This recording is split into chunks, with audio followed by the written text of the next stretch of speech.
I be moving. Whipping the foreign, I'm cruising. The money I'm speaking is fluent.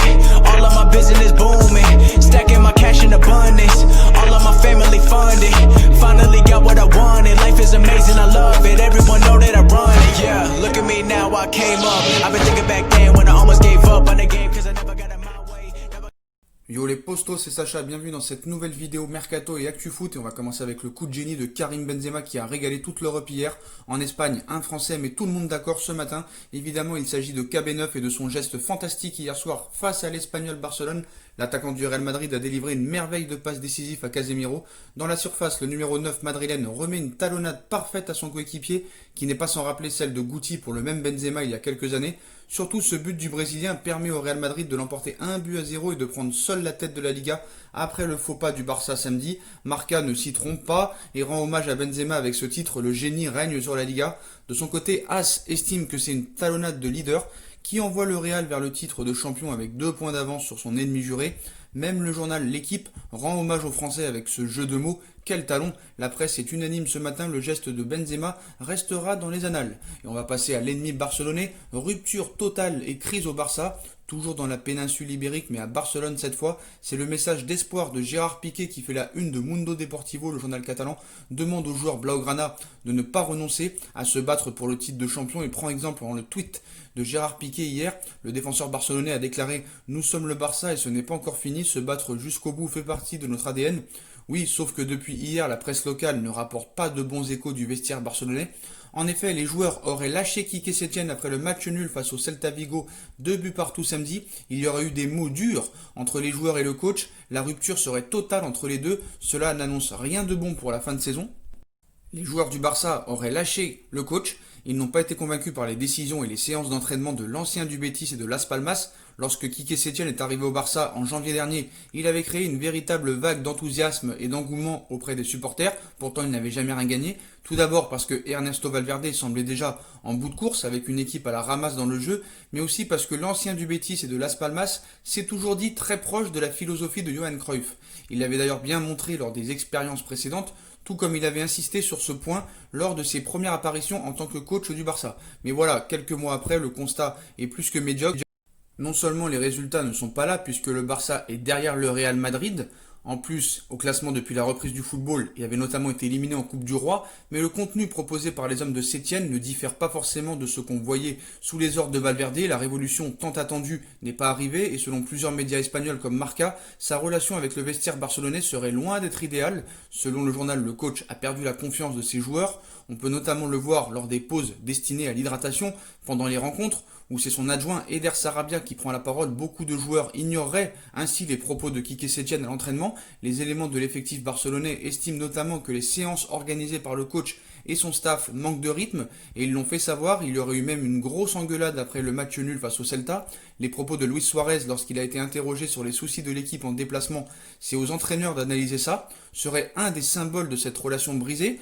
De son côté, Bartomeu serait conscient qu'il a probablement fait le mauvais choix en nommant Setién et l'avenir de ce dernier est déjà en jeu. As rajoute que certains propos du technicien espagnol en conférence de presse n'ont pas vraiment aidé et que certains de ces changements en cours de match passent mal. Autant dire que si Setién termine la saison sans titre, il ne sera plus là l'an prochain. C'est d'ailleurs le board qui l'aurait décidé. D'ailleurs, Quique Setién ne restera pas au Barça la saison prochaine, ce serait d'ailleurs acté.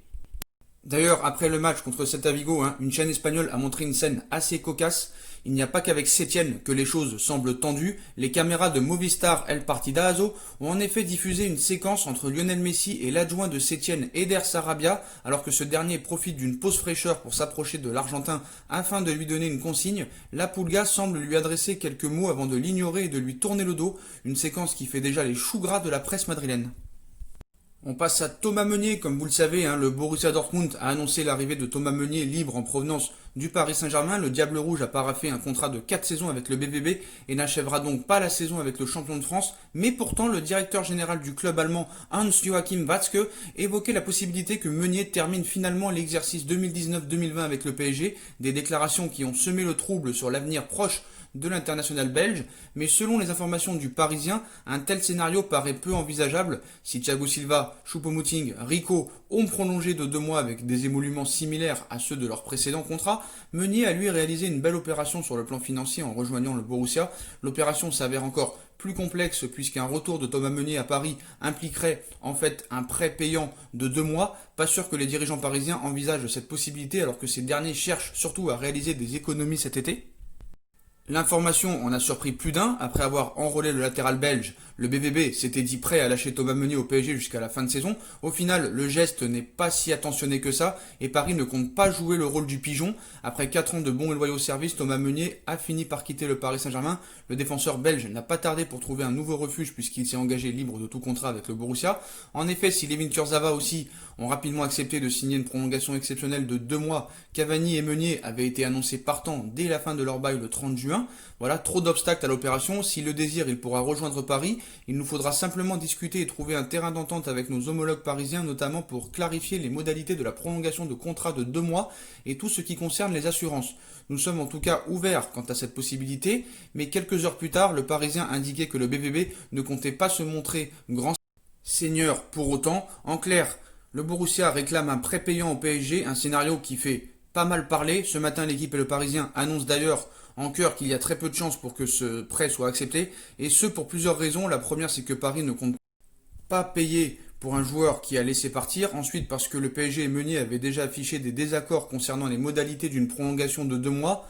Pourquoi le Belge aurait-il changé d'avis quelques jours plus tard, sachant qu'il a négocié un meilleur salaire que ses 260 000 mensuels parisiens?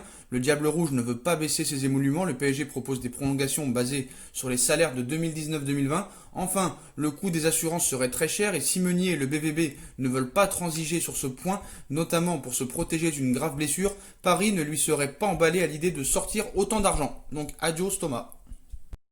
On passe à Achraf Hakimi, tout serait bouclé entre le Real et l'Inter de Milan pour le transfert d'Hakimi, avec un transfert estimé à 40 millions d'euros plus 5 de bonus, un prix relativement abordable qui s'explique par une priorité de rachat obtenue par le club espagnol. La négociation doit encore être finalisée, mais nous sommes optimistes. Demain sera une journée importante, nous verrons comment définir la situation. Hier soir, BP Marotta, directeur sportif de l'Inter, faisait part de sa confiance quant à la finalisation du deal concernant Hakimi. Le latéral droit marocain appartenant au Real, auteur d'une excellente saison avec le Borussia, où il passait une seconde année consécutive en prêt, le joueur de 21 ans est rapidement devenu l'un des enjeux majeurs du mercato estival. Le Real allait-il lui laisser place nette pour s'imposer comme titulaire au sein de la Casablanca? Eh bien non, puisque Dani Carvajal aurait toujours les faveurs de Zizou. Face à cette situation, Hakimi a privilégié l'option du départ, écoutant les différentes propositions.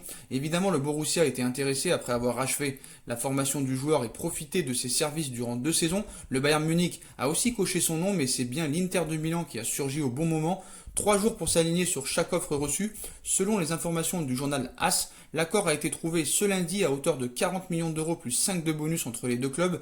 L'international marocain signerait, comme rapporté par la presse italienne ces derniers jours, un contrat de 5 ans avec une rémunération de 5 millions d'euros net par saison. Ces chiffres étaient déjà avancés, mais la nouveauté provient de l'option de rachat qui serait incluse par le Real Madrid. AS explique que l'Inter devra, au cours des 5 prochaines années, prévenir le Real à chaque offre reçue pour Achraf Hakimi et le club merengue aura alors 3 jours pour décider de s'aligner sur la proposition en gardant la priorité. Cela expliquerait que le prix relativement abordable de 40 millions d'euros payé par l'Inter pour un latéral aussi jeune est convoité. Un tel transfert témoigne à nouveau des ambitions au club milanais, 3e du classement de Serie A actuellement, qui se dégote là un joueur idéal pour animer le couloir droit dans le 3-5-2 d'Antonio Conte, où évoluait encore l'inusable Antonio Candreva, 33 ans, mais ce sera Hakimi qui prendra sûrement sa place. Voilà les postos.